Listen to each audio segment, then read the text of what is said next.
why these other two have uploaded. I'm just going to do something very quick here. When I was in America, everyone kept trying to force me to move to places like Texas. I don't know why. My family's from Sydney. So the only thing that's close to Sydney, and it's not LA. Everyone loves to say LA reminds me of Blacktown. Seriously, the only thing is New York, really. And it's weird because Giovanni, my ex-partner, or Jonathan Craig from Mormon convict mother Dawn Carpenter, let's just face it, Giovanni makes up bullshit. When I met him, he hadn't lived in Sydney long. He was moving back to Adelaide. He only stayed in Sydney because he got a free ride with me. That's the truth. He's a little scammer. I've just showed all the freaking, in the last post, the fraud and fraudulent crap that he's been saying about me. He was told to stop and tell the truth in 2016. He loves that people, if people think something that's not true, he lets them believe it. He's like, no, why should I correct it? I'm like, because it's not the truth. He's a little liar. He's a little stuck up his own ass from country town Adelaide. He's a country town wanker. He doesn't like to think, he's like, no, I'm from the suburbs. You're from the suburbs of Adelaide. I went to Adelaide City in 2005. Adelaide City was a country town. So whichever way you want to look at it, Giovanni, you're a little country town deadbeat loser. And he fucking is. Seriously, I wish I never met him. If I could go back to August 2008, I would love that, and to still have all my money and assets, knowing what I know now. Yeah, no, he's just scammed continuously. So I don't know why idiots keep making up these stuff, but I'm just going to jump on to actually uploaded a lot of documents of mine because I want to send them to the medical industry because they had information didn't relate to me. So I thought, fuck it, I'll get my grandparents' birth certificates, death certificates, and that's what I'm looking for now. Oh, where did I save it? Wasn't there? Where did I save it? So I actually uploaded, no, that's my birth certificate. Legal, and yeah, mother side. All right. So, Reginald, okay, oh, here we go. My grandparents, Reginald, their marriage certificate. It should say the church, so I'm married in law on that one. Okay, I'm going to upload some of these anyway. Because they were married in Leichhardt, that's where they're from. So my family is actually city people, and Mum just wants everyone to do what she did because she made a mistake and chased her second husband to an environment that he wanted to move to because her second husband lived in Adelaide for the longest time. He's got a whole family in Adelaide. So Tamworth to him reminded him of Adelaide. So that's what Mark Rackley even said. Oh, he loves it. Like he loved it. It reminded him of Adelaide, where he lived in Adelaide. I'm like, oh my God. This is my mum's second husband. I'm like, oh my God. Like, because we're from suburbia and my grandparents are from the city, inner city. And that's the truth. So I'm like, I hate land. I ride horses for sport. Everything else, no thanks. And that's the truth. Not from land, not from acreage. Like, have horse studs with horses, but fuck me dead. So did my grandparents in the city. And actually, let me find that because I just saw it. Julia's death record. Julia Sayer is my nan Lola's grandmother. And then people can see that in the video. That's her death record. Julia Sayer. That's Julia's mother, Bridget Dufresne. She died in the front bedroom at 43 Piper Street, Leichhardt. I don't know that's coming up there on that. But yeah, so again, my mother's a liar.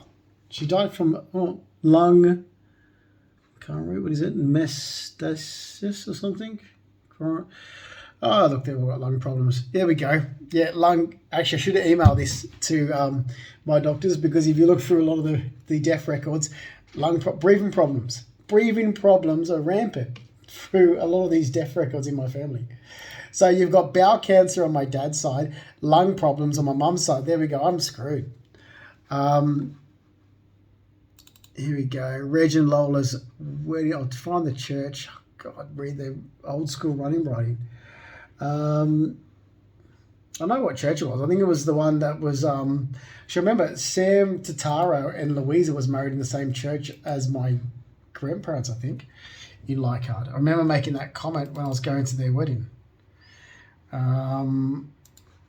I'm sure it was. Let me find it. Certificate of marriage. I know that's there.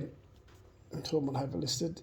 It's the Roman Catholic Church in Leichhardt. I'm married in. So anyway, so they're all from the city, and Mum carries on this shit about, oh, it is not Nan's house in Palm Street. Well, yes, it is. That's the house Lola grew up in, and Nan meaning Big Nan, my little Nan, Lola's mother, my great grandmother.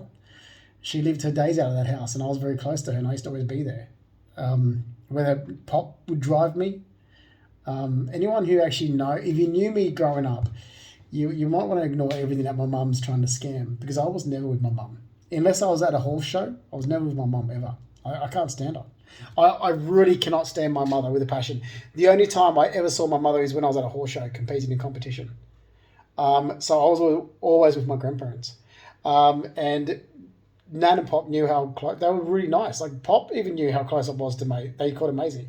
Big Nan, and Pop were like, oh, come on, I'm driving, like, with this when we're in Blacktown, I'll be at Nan and Pop's. Everyone else would live in their life. I'm at Nan and Pop's. So it'd be me, Reg and Lola, and that's it. So I was always, Reg and Lola's my parents. That's it. Reg and Lola, to me, is my parents. I don't give a shit what their jealous daughters want to say. That's my parents. If their jealous daughters want to carry on the way they do, I don't give a fuck anymore. I'm 44 years of age. Take your bullshit to your own husbands. I'm sick of those women. I've had a gutful of it. Reg and Lola were my mum and dad to me. And we were so open and transparent with everything we said. They would tell me everything, including telling me that my mother had an abortion. And Pop knew about it. But nobody in the family knows that Pop knows. Except for me. That's how close we were. We sat down. I would be so open with my grandparents. And their children. Like my mum and her sisters have no idea what her father really felt or thought, because Pop never felt comfortable to actually talk to Mum or Sis or Marianne or any of them. Well, especially Marianne. Pop hated Marianne. Apparently, and then there was an argument once. I'm sitting there and they're talking about something that happened when Nan fell pregnant. Okay. I only got the gist of it because it was almost like a love-hate argument between Nan and Pop. Pop started telling me a story. Nan went off and said, shut up, Reg. Pop said, your Auntie Mari or your Nan's sister got in your Nan's sister got in your Nan's ear, and they're all the same, all the women. And because when your Nan fell pregnant with Marianne, Nan's sister said, oh, what would people think you being pregnant at your age? And that caused an argument between Nan and Pop, and apparently Nan and Pop didn't talk to each other for like a month or something, or 2 weeks or something like this. And something like this.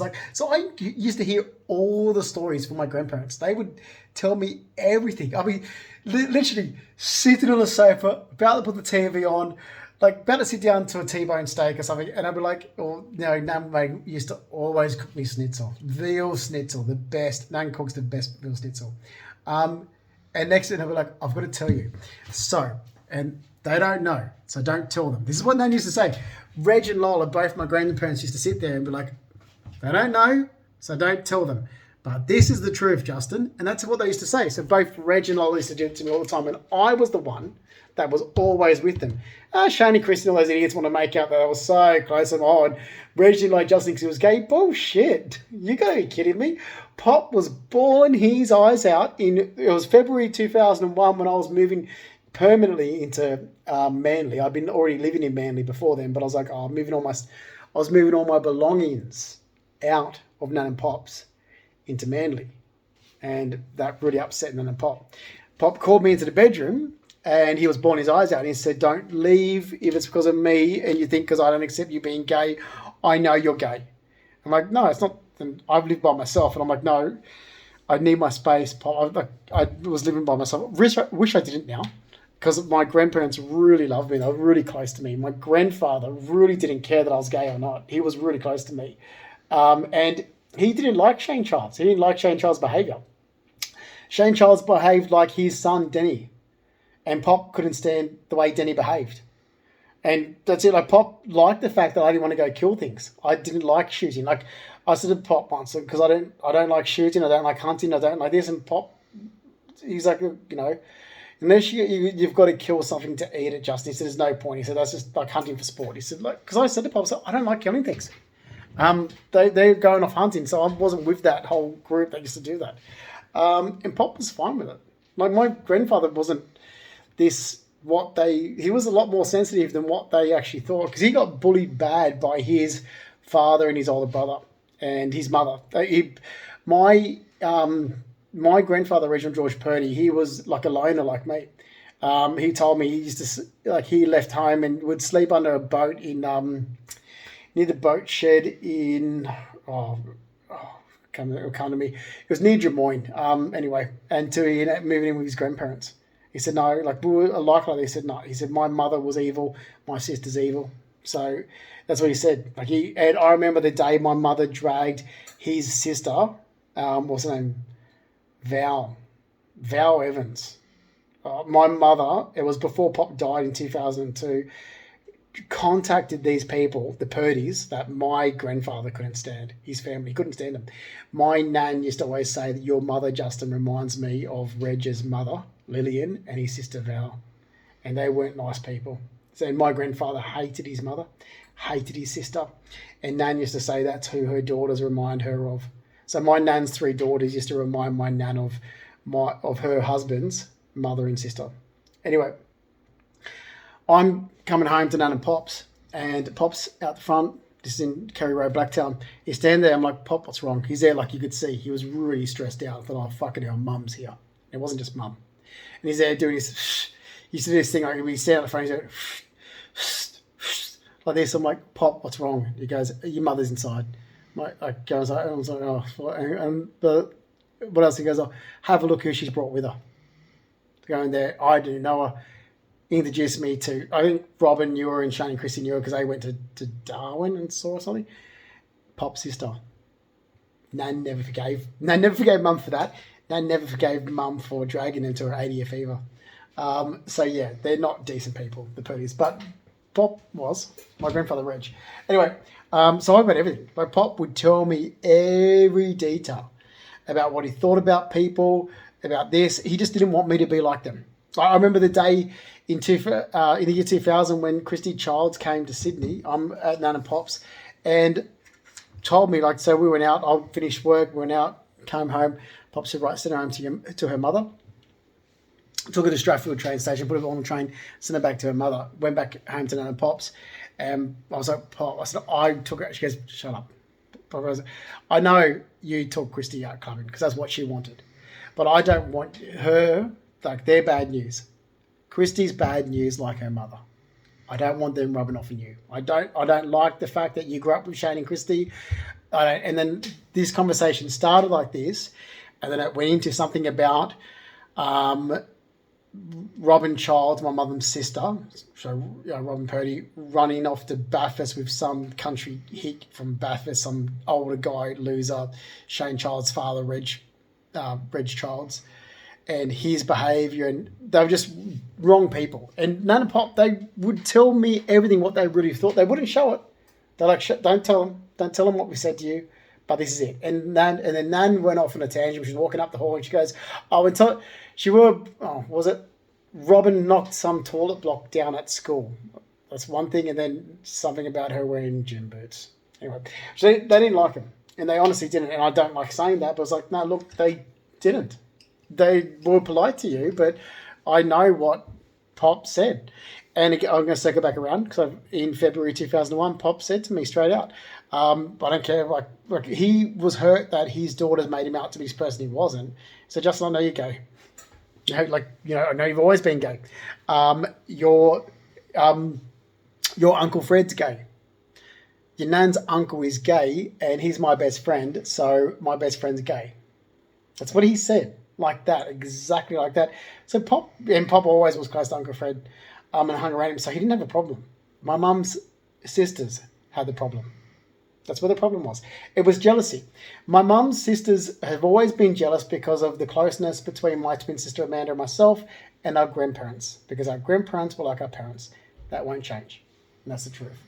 So when it comes to where I'm raised, I always spent time, actually, that's in Leichhardt and in the inner city. And going back to this, Michael Purdy, that's his death record, hang on. No, birth record. So that's Mum's brother. So Mum had 2 brothers before she was born, and I want to bring this up because there we go, St Margaret's Hospital.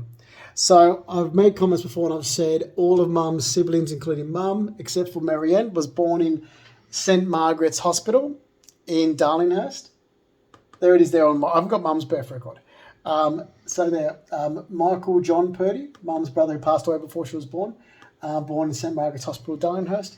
They were living at 90 Mansfield Street because that's where Mum actually spent her life when she was first born. My grandparents were still living in Roselle when they first started the family.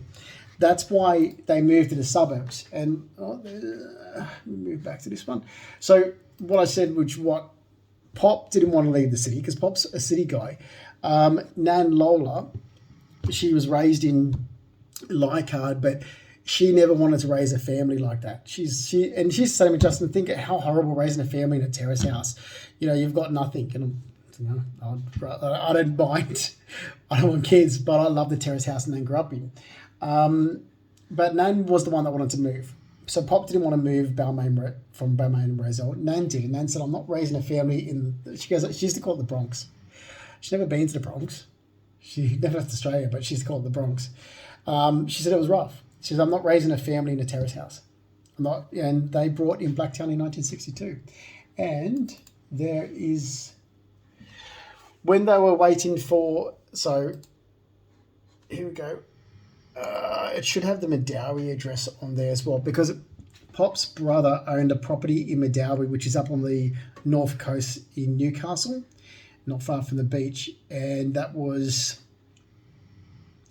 Raymond Sr., Pop's brother. So Raymond Purdy Sr., Pop's brother, who owned it. And it's Fairfield Road. So Nan said they went from Balmain Roselle to Medowie. And then they went from Medowie, back, which was Pop's brother's house, back to Balmain Roselle, and then into Blacktown, where they brought. So they did the transition. But they were only there because they were saving money, whatever. They were in Medowie.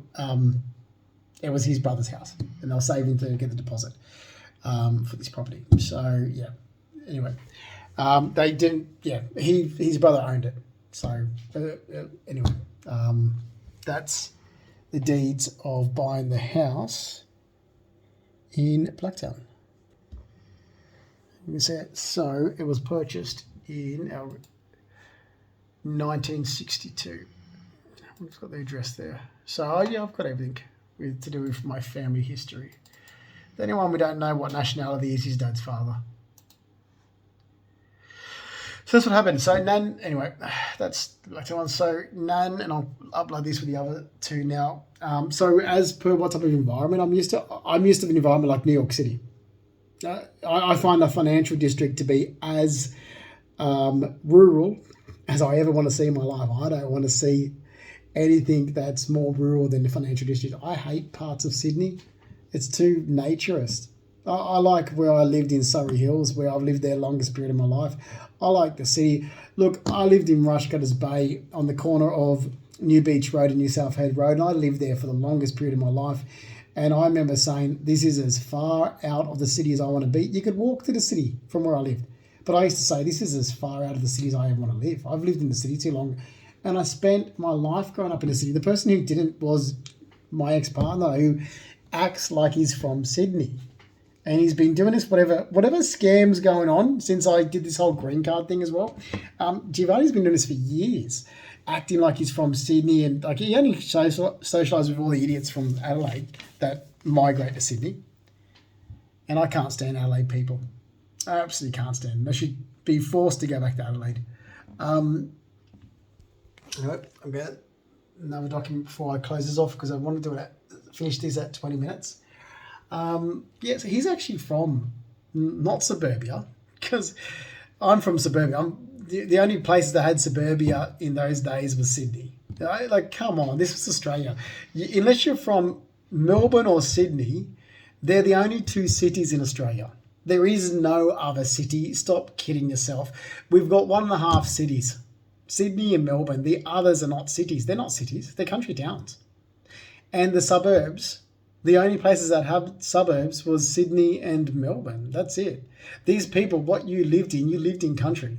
If you're from Adelaide, you're from country. You're from Brisbane, that's country. You did not live in a city. You did not live in suburbia. You lived in a large town. So, yeah. And big certificate of marriage, I've got everything here. So I've got a lot of family documents. I actually, through the Australian National Archives, I've actually emailed them and said, can they, supply my birth certificate? Can you give me some documents on my grandparents? So I've actually emailed them recently. I've got a response back. I've actually emailed the National Archives of Australia and asked, like I said, here's my name. These are my grandparents' names. I can, give you my birth records. I can give you their records. Can you find me some more documents on my family? Because both my grandfathers were in the Second War. Both my grandfathers fought for Australia. I don't know why. Honestly, look what I've had to put up with. And they're both war veterans. There's a lot of war veterans in my family.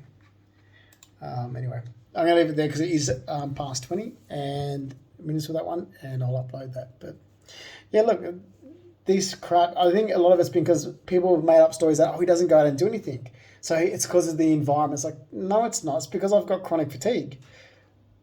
Chronic fatigue hinders me. So when I'm exhausted and tired, I've got to rest. That's the only thing. So I'm better off living right in the city where I'm used to. People make up I've had stories made up about me in the last 8 years. We're like, he's not doing anything because he's afraid to be around people. If that's coming from Giovanni, he's still scamming then. No, I'm not. I'm just exhausted. Like the chronic fatigue kills me so much that days I'll be getting ready to go out, I'm like, I just want to sit down and go sleep. Like people, unless you suffer from chronic fatigue like I do, you've got no idea. People think it's tiredness. It's like, no, it's my whole body's asleep. It's like an aching, exhausted. It's horrible. I wouldn't wish it on anyone. But anyway. So no, I'm better off like always living in the city, especially when I'm someone that when I do have that bit of energy, when I want to get things done, I'm like, oh God, I don't have much time in my life where I actually have this energy. I can do things. So as soon as I have it, I'm like, I want to do everything, which probably is worse because I actually overexalt myself. Something that Giovanni said that's true. He said when you do get the energy, when you have good weeks, you do too much. You want to get everything done. This is true. I want to get everything done in those weeks that I have all this energy to be able to do that, because I know that they're very few and far between. So I don't want to waste it. And I probably overexhaust myself. But it's horrible. I suffer with such bad chronic fatigue that I like to be able to step out of my apartment and be in a concrete jungle of coffee shops and everything right there, so I can go, right, I'm going to walk up there and get it. I don't care. It's 2 o'clock in the morning like I used to. I'm going to go and sit down and be outside. There's people out. It's near King's Cross. It's great. I can be out around people. I like being out around people. I also like my living home environment. With the chronic fatigue, I need both. So I really do thrive much better in the city. Because otherwise, it's, my time gets wasted too.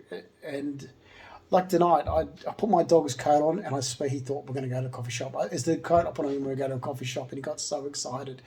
And then that was it. I didn't even have my car to be able to hop into and drive into a coffee shop.